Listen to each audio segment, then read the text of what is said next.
In the AAA gaming space, players are represented by two separate but equally important groups. The YouTubers that shill and make videos promoting scams, and the YouTubers that make fun of them. These are their stories. The real question is, who are we selling this to? Same people we've been selling it to for the last 2 years, and whoever else will buy it. But John, if you do this, you will kill the market for years. It's over. And you're selling something that you know has no value. We are selling to willing buyers at the current fair market price. You will never sell anything to any of those people ever again. I understand. Do you?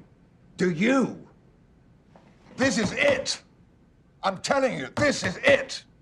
Oh man, AAA gaming is in a really rough spot right now, I have to be honest. I'm not known for my positivity, and even when something is usually really good, I'm kind of like, well, it's not that good, let's be real here, and everyone just rolls their eyes at me, but it's really hard to dispute, at least at the moment, how much of a dumpster fire the monetization in video games has become. It's January, ad revenue has basically fallen off a cliff, and being a shill starts to look oh so sweet and juicy. Bethesda doing more dumb shit with Fallout 76, who cares? Activision selling you this? Exceptional.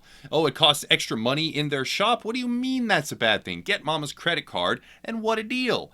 Rockstar puts overpriced gold into a beta, but leaves in fragments of their pay-to-win system that tricks players into spending money on gold that they can't even use for days or even weeks. Psh! Uptight much? Yeah, relax. It's not like it's affecting everyone. You may not even play Red Dead 2 online. What do you care, am I right? You hear that, publishers? It's January. Let's let bygones be bygones. Give me something to push. Give me something to shill. Let's sink my teeth into it. My sphincter is wide open. Just be nice, though, and lubricate it with some money before you... No!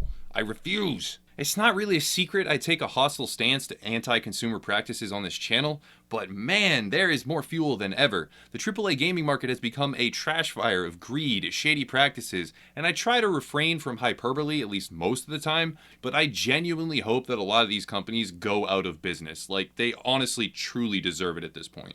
I was burning the midnight oil thinking about what kind of video to do. Should I find another indie game to perhaps continue the Indie Game Spotlight series? Should I do another video segment on the idiots that keep on giving over at Bethesda? Should I beat a dead horse with another Red Dead 2 video about anti-microtransaction segments or something like that? Or perhaps pile onto the now raging fire of Activision literally selling a red dot on the screen? I sort of went back and forth, and then I realized, wait, here we go. Why don't I just do it all at once? It's genius! It's January after all, gotta get them clicks, but also it's become one of the core principles on the channel. Anti-publisher, pro-consumer, and condensing the recent issues that I would normally cover with 3 individually stretched videos into one segment seemed like the right idea to make the content at least semi-worthwhile. First is Bethesda. Remember when all the fanboys were bitching in the comments of various videos about how it's just a beta, but it was 3 days before launch and the bugs are gonna get fixed? Well, when are the bugs getting fixed? Do you remember? Everybody remember when that happened? Because Pepperidge Farm remembers. What happened to that? Month and a half in, practically more issues than ever. Not to mention the practices of false advertising retail merchandise and collector's editions, or disingenuously marketing emote packs as on sale for $12 that didn't even have new emotes, just new thumbnail pictures. I made a video about how Bethesda was imploding, how Fallout 76 was terrible, and boy, I've been milking that one because, I mean, well, it's all true and it deserves to be ridiculed, but this thing is now a zombie that doesn't even have a weak spot. It just keeps lurching forward. With the new year, because this is totally a fully functional AAA game with 16 times the detail of their previous titles, the nuclear codes just stopped working. That's full circle from everyone having all the codes because they weren't even random and you could just look them up on Reddit every week, but they literally can't get anything right. I never covered it myself because at the time I was sick of just pumping out identical videos to every other YouTuber and milking the topic, but they also implemented ultra-wide mode well after release and just ripped a shitty workaround from the community. It's basically just a stretched image. It's disgusting. And then they started auto-banning anyone who had the cheat engine program program installed on their computer if it was detected by their launcher. Thing is, Cheat Engine isn't always used for cheating. It has legitimate applications for certain single-player games, and that one is a bit more of a complex topic because I'm all for them having anti-hacker policies and programs, but my god, you can't just blanket ban gamers for stuff that may have nothing to do with your game, and there are many instances of players getting falsely banned and not being able to reverse it. Here's the thing, this stuff is flavor of the week and it's already past its peak, it's kind of irrelevant now, but what I care about and why it all stays relevant to me time and time again is the enduring fact that through all of this, they have continued to fully prioritize and push ahead with the Atomic Shop specifically, selling crappy overpriced skins, offering fake discounts, misleading emote packs, updating code with prospective loot box integration that might even contain pay-to-win functions, and reselling items that are tiny, ugly, lazy, and free in previous Fallout games. Fallout 76 is a buggy, dysfunctional mess that is being abused by whoever is secretly at the helm, because personally I have no idea who that would even be anymore. Is it Todd Howard? I don't think so. Is he really at a desk somewhere like, I know it's a shit show, but you know what would fix it? More $18 power armor skins. Yeah, nailed it. Anyways, now let's move on to rehashing Rockstar. Yay! So, it's undeniable that the Red Dead Redemption 2 single player is a quality product. You won't catch me dead denying that. But move over to the online mode and dear lord, it is so painful. Yes, it's gotten a lot better, but that's because the community took a shit in Rockstar's backyard, and even so, it's still plagued with dirty practices. The original system was blatantly pay to win. Some of my peers on the YouTube, gaming platform disputed that somehow. Not sure what kind of warped definitions you need to have in order to pretend the original system wasn't a sort of free-to-play mobile game-esque inspired pay-to-win structure in a $60 game, but whatever. The monetization has improved drastically, but they still hold up this false beta tag shield as if that really means anything while cramming in a gold system that has really harsh pricing, and also without grooming out the buy now prompts, which will still pull players into the gold menu with the caption buy now left over from when it worked immediately, and then when you do buy the gold, the option just disappears. Their shoddy support is also still pretending that this isn't even an issue.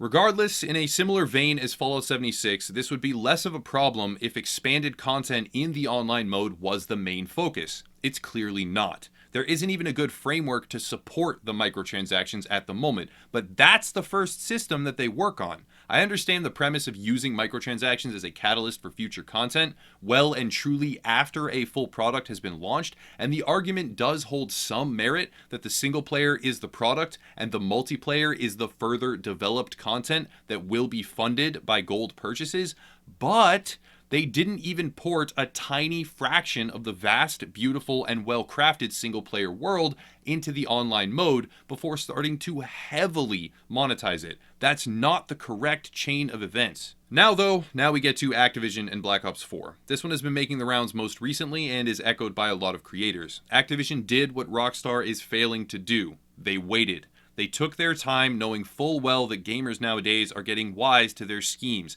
and releasing a game that has pre-baked predatory monetization methodology is just asking for controversy and potential failure. They waited till now before really turning up the heat. The latest addition that sent pretty much everyone over the edge was the simple red dot reticle for a $1 price tag. Had the game launched with this or added it in too soon, they knew it would result in backlash, so they waited.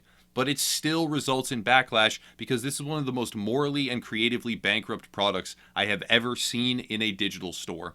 Bethesda is circling the same type of content, a hairstyle for an outrageous price tag, which would be free in previous games, but Activision, in true AAA gaming fashion, took the next step and just sold a dot on the screen. This is the industry now. Incremental steps until they take one step too far too fast and everyone gets upset. They backtrack just to push further than before at a different angle. It happened with EA and their Star Wars Battlefront 2 loot boxes. They backed off and they're finding a different track to follow. It's happening with Bethesda, but that one's weird because they aren't backing off at all. They're just like plugging their ears and screaming la la la la la and bashing their head against the wall, and they're basically doing irreparable damage, but whatever. It happened with Destiny 2 in the Eververse. They backed off and they're scouting for new ways, and it's now happening with Call of Duty Black Ops 4, but who knows if they will even back off this time. Rockstar did it, backpedaled, and is plotting their next play, and across the industry, the majority of AAA titles have turned from games that we look forward to,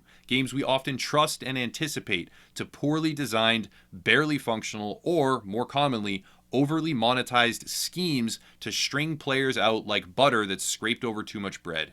I have no doubt that I've been blacklisted by multiple different publishers. I'm starting to almost wear that like a badge of honor. When you have people on social media and other influencer platforms literally bragging about being an EA game changer. For those that don't know, that's a program designed to reward creators based on how hard they shill for that greedy company. It makes me sick to my stomach when I see that. The sad truth is that the market has shifted from something that rewards high quality creations and fair treatment to a landscape that rewards devious practices, shady decision making, and the veritable abuse of average players' wallets. There are exceptions and there are companies that break away from this developing norm, and as such we need to support them, obviously. I can't draw broad strokes and generalizations across the industry without mentioning these exceptional companies. Companies like CD Projekt Red, 11-Bit Studios, Digital Extremes, Warhorse Studios, and many more. They hold out against these trends. They double down on a position of fair treatment, finished products, and transparency,